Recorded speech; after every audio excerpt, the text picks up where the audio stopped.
Lesson 8 video संख्या 2। हम पढ़ रहे थे कि शानदार जो क्रांति, गौरवपूर्ण जो क्रांति, उसके परिस्थितियाँ क्या थी, उसके कारण क्या थे। 2 कारण हम पढ़ चुके हैं। तीसरा जो कारण था वो था संसदीय संस्थाएं। परिस्थितियों की बात करें, कैसे कर्मानुसार या कैसे धीरे धीरे जो है ये विकास, ये क्रांति का विकास हुआ था, क्रांति अपने अंजाम तक पहुंची थी। तो संसदीय संस्थाएं 1399 तक ये बिंदु है। इसमें क्या हुआ, राजा जोन, अभी हमने पढ़ा था, जिसने 1215 में मैग्ना कार्टा को माना था, उसकी 1216 में मृत्यु हो जाती है। उसके बाद जब तक लंकास्टर राजवंश की स्थापना नहीं हो जाती, लंकास्टर राजवंश, उसकी स्थापना होती 1399 में, तब तक कई जो है शासक गद्दी पर बैठे।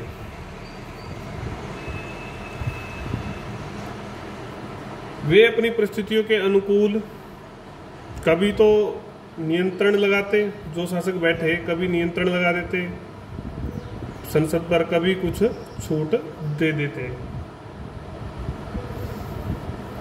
फिर भी इस अवधि में इंग्लैंड का जो वैधानिक विकास क्रम था वो चलता रहा। ऐसा नहीं था कि वो रुक गया हो इस काल में।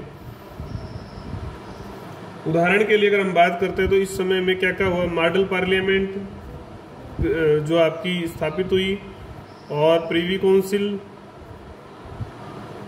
और तीसरा था कॉमन सभा जो थी वो, ये तो स्थापित हुई, और कॉमन जो सभा थी वो क्या हो गई, शक्तिशाली हो गई थी इस समय में। तो ये काम इस समय में भी रुका नहीं है, चलता रहा वैधानिक विकास का। अब हम इस काल का थोड़ा विस्तृत अध्ययन करते हैं। जो जोन शासक थे, राजा जोन, उसकी मृत्यु के बाद हेनरी तृतीय शासक बने थे। हेनरी तृतीय 1216 से 1272 सन। मैं इसलिए लिख रहा हूँ ताकि आपको काल थोड़ा ध्यान रहे।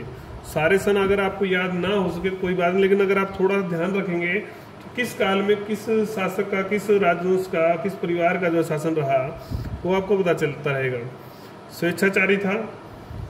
विरुद्ध सभा जो मैग्नम आपने पढ़ा था, तो उसके बिना, मैग्नम कॉन्सिलियम के बिना जो है, उसकी अनुमति के बिना जो है ये कर लगाता था। इस सारे के कारण से जो है बगावत हो गई। बगावत करने वालों में अर्ल साइमन जो है प्रमुख थे। अर्ल साइमन ने इसको गद्दी से हटाकर गद्दी को प्राप्त कर लिया, शासक बन गया। उदार नीतियां वो लागू नहीं कर सका, लागू करना चाह रहा था, लागू नहीं कर पाया। और पुनः जो है इसकी हत्या के बाद, इसकी हत्या कर जाती है। हत्या के बाद जो है पुनः जो है शासक बन जाता है हेनरी। तो एक बड़ी बात क्या थी इस काल की, इनके काल की, कि पहली बार जो जनता का प्रतिनिधि, सम्मेलन जो इसको किया जाता है, जनता का प्रतिनिधि जो है बैठा था कुर्सी पे, और उसने अपनी नीतियों को लागू करने का प्रयास जो है किया था। उसकी नीतियों का हेनरी के पुत्र, हेनरी जो स्वेच्छाचारी थे, उनका पुत्र थे एडवर्ड प्रथम, उन्होंने प्रयास किया क्योंकि उनकी नीतियों को लागू किया जाए, और उन्होंने किया भी। कई नए अध्याय संवैधानिक इतिहास में जुड़े उस समय। वो अध्याय क्या क्या थे? अब तक धीरे धीरे हमने कहा था कि भूमिपति और कुलीन शामिल किए जाते थे। सामंतों, भूमिपतियों के साथ साथ अब जो है पादरियों के प्रतिनिधि के अतिरिक्त भी जो है कुछ लोग जोड़े गए। वो लोग कौन थे? नगरों के प्रतिनिधि। कौन थे वो लोग? नगरों के प्रतिनिधि थे। विशेष रूप से कौन से प्रतिनिधि थे? व्यापारी और व्यवसायी वर्ग के। व्यापारी और व्यवसायी वर्ग का प्रतिनिधित्व करने वाले लोगों की संख्या जो है वो बढ़ती जा रही थी, संख्या बढ़ चुकी थी। धीरे धीरे जो ये इसको बोलते थे बैरन जो था वो सामंत थे, और बैरन और पादरी जो गुट था वो एक अलग गुट था। बैरन सामंत थे और जो पादरी थे, इन दोनों गुटों ने जो है अपने आप को अलग कर लिया। किससे? जो व्यापारी व्यवसायियों का जो गुट था उससे अलग कर लिया। हालांकि एडवर्ड प्रथम ने 1295 में इनकी एक संयुक्त बैठक बुलाई गई, जिसको मॉडल पार्लियामेंट कहा जाता है। तो इसमें 2 सदन उभर कर आए। पहला सदन था जिसमें पादरी थे और सामंत थे, बैरन थे। उसको कहा गया हाउस ऑफ लॉर्ड्स। लॉर्ड्स मतलब बड़े लोगों का संस्थान, बड़े लोगों का। शेष जो प्रतिनिधि बच गए, जो कॉमन थे, सामान्य थे, तो सामान्य जनों का था हाउस ऑफ कॉमन्स, सामान्य जन, कॉमन्स लोग। तो इस प्रकार से पहली बार द्विसदनात्मक व्यवस्था आई, जो आज भी बहुत सारे देशों में, लोकतांत्रिक देशों के लिए एक अनुकरणीय उदाहरण है। तो इस प्रकार से धीरे धीरे जो है, देखो कितने समय पहले इन्होंने ये व्यवस्थाएं विकसित की थी। ये एक चीज हमने पढ़ी। उसके बाद आता है जो बिंदु है वो है लंकास्टर युग, संसद का उत्कर्ष काल। लंकास्टर युग जो है संसद का उत्कर्ष काल कहलाता है, क्योंकि इसमें कुछ विशेष घटनाएं घटी थी। उन घटनाओं के बारे में हम पढ़ेंगे। तो काफी हद तक इसको संसदीय राजतंत्र माना जाता है, जो इंग्लैंड की व्यवस्था थी, संसदीय राजतंत्र। बहुत से जो मंत्री थे शासन करने लगे थे, शासन के जो कार्य है वो करने लगे थे, और वो उत्तरदायी भी थे संसद के प्रति। दूसरी विशेषता क्या थी कि धीरे धीरे जो है सामंतों का जो प्रभाव है वो घटता गया। क्यों? क्योंकि सामंत परस्पर में झगड़ते रहते या युद्धों में उलझे हुए थे, क्योंकि इस समय सामंतवाद का पतन का जो काल चल रहा था ये। तो दूसरी ओर जो है दूसरा जो कॉमन्स का जो हाउस ऑफ कॉमन्स का जो सदन था वो शक्तिशाली पैरेलल होता गया। जितने ये कमजोर हुए उतने ही वो शक्तिशाली होते गए। और दूसरा कारण क्या था इनके शक्तिशाली होने का? क्योंकि इस समय नगरों का विस्तार भी ज्यादा हुआ था और व्यापार वाणिज्य भी बढ़ा था, तो इनका प्रभाव बढ़ना जरूरी था। अब शासक कृषि, निर्यात और उत्पादन पर कर लगाता था, लेकिन इतना महत्व था इसका कॉमन सभा का कि इसकी अनुमति के बिना जो शासक का कर लगाना संभव नहीं था, आसान नहीं था। तो जबकि जो न्यायिक विषय थे उसमें अभी भी हाउस ऑफ लॉर्ड्स जो है वो प्रमुख था। न्यायिक विषयों में वैधानिक विकास की दृष्टि से एक नई संस्था का जन्म जो है इस समय हुआ, वो थी प्रिवी काउंसिल। हेनरी चतुर्थ ने क्या किया था, जो हमने पढ़ा था क्यूरिया रेजिस, इसका नाम ही बदलकर जो है क्या कर दिया था, प्रिवी काउंसिल कर दिया था। इसमें उसने कुछ अपने परामर्शदाता, न्यायिक जो सलाह दे सकते थे, ऐसे परामर्शदाता नियुक्त जो है उन्होंने कर दिए थे। संक्षेप में कहा जा सकता है कि 15वीं शताब्दी के मध्य तक इंग्लैंड में जो संस्थाएं थी संसदीय, उनका प्रादुर्भाव हो चुका था, उनका प्रभाव होना शुरू हो गया था। ट्यूडर काल में ये और भी शक्तिशाली हुए। ट्यूडर काल के बारे में भी पढ़ेंगे हम। हालांकि उससे पहले एक काल और आया, वो था यारक वंश का। यारक वंश जो है इन्होंने शक्ति, जो संसदीय शक्ति थी, उनको कुचलने का प्रयास ही किया था। इनका काल ज़्यादा महत्वपूर्ण नहीं रहा। 1461 से लेकर 1485 तक मुख्य जो काल था उसके बारे में हम पढ़ेंगे, वो था ट्यूडर का। ट्यूडर के ऊपर एक वेब सीरीज भी है, ट्यूडर राजवंश के ऊपर। ट्यूडर काल में भी संसद में इसकी जो संसद की जो प्रतिष्ठा थी उसमें वृद्धि हुई थी। कैसे हुई थी उसके बारे में हम पढ़ेंगे।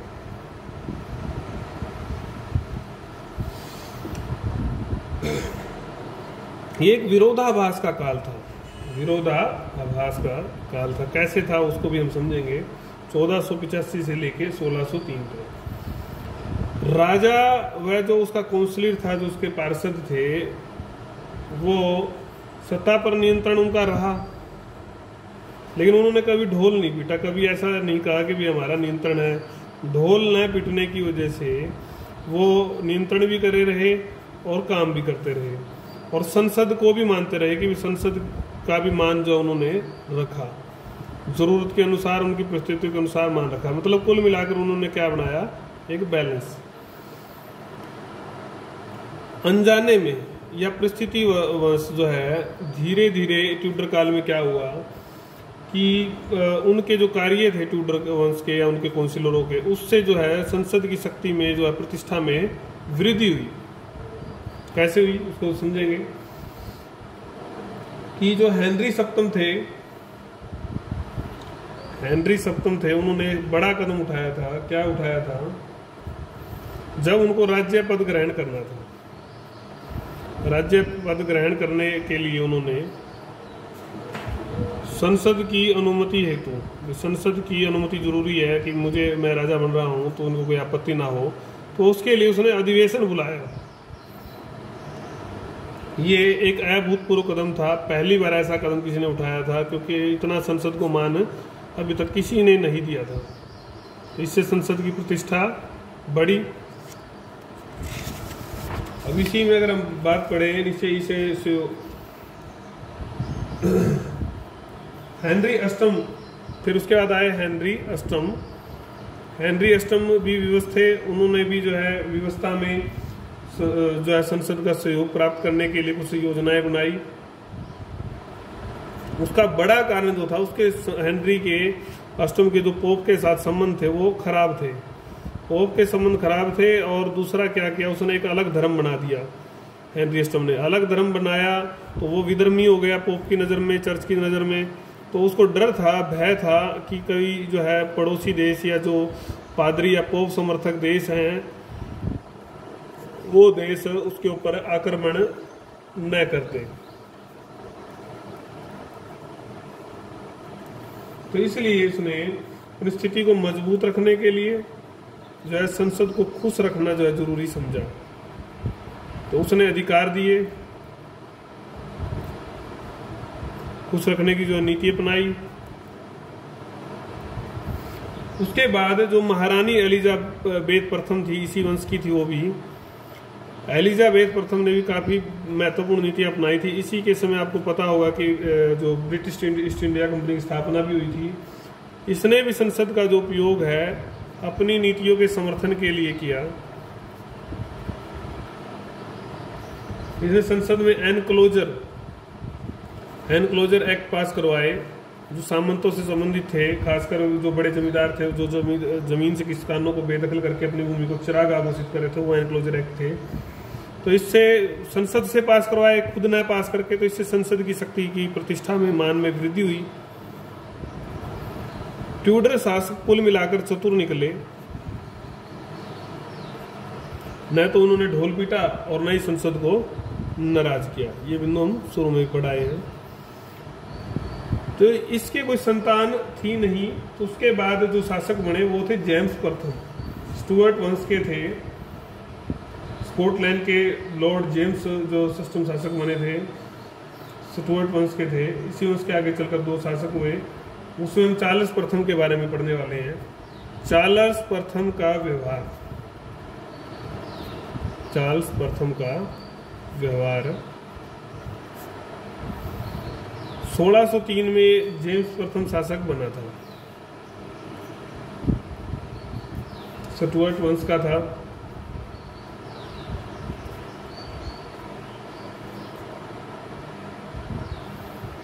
निरंकुश था, संसद को भंग कर दिया इसने। 7 वर्षों तक कोई अधिवेशन नहीं हुआ।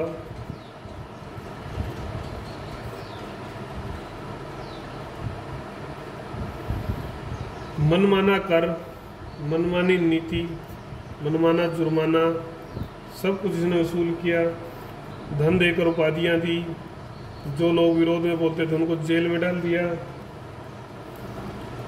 न्यायाधीशों को भी नहीं छोड़ा। कुल मिलाकर पूरी तरह से स्वेच्छाचारी था। तो इस तरह से जो है कटुता बढ़ती गई। कटुता बढ़ती गई तो संघर्ष होना लाजमी था। तो उसका जो पुत्र था चार्ल्स प्रथम, जेम्स प्रथम का, हम ये देखो ये पढ़ेंगे अब। इसके काल में जो ये निरंकुशता थी, ये कटुता थी, ये पराकाष्ठा पर, मतलब घड़ा भर चुका था, अब फूटने ही वाला था। तो स्वेच्छाचारी व्यवहार से क्षुब्ध होकर, दुखी होकर जो है संसद ने एक मांग पत्र रखा 1628 में, 3 साल बाद इसके शासक बनने के। तो इसने मांग पत्र में क्या प्रार्थना पत्र रखा, मांग पत्र रखा, दबाव डाला कि इसको माना जाए जनता के लिए, और अनिच्छा से इसको स्वीकार भी इसको करना पड़ा। इसमें क्या मांग थी उसको हम समझेंगे। तो पहली मांग थी कि बिना जो लोगों के इच्छा के विरुद्ध, लोगों की इच्छा के विरुद्ध सैनिक न रखे जाएं, उनके घरों में सैनिक न रखे जाएं। दूसरा था, जब तक न्यायालय से कोई ये पता न चल जाए, न्यायालय साबित ना हो जाए कि अपराधी है, तो उसको जेल में न डाला जाए। तीसरा था कि बलपूर्वक या अनिच्छापूर्वक जो किसी से कर न लिया जाए, संसद की स्वीकृति के बिना कर न लगाया जाए, टैक्स न लगाया जाए, कोई बलपूर्वक कर्ज या उपहार भी न लिया जाए। ये जो है मांग, इनको बोलते थे bill of petition of rights, petition of rights. ठीक है, इससे संसद का प्रभाव और बढ़ गया था।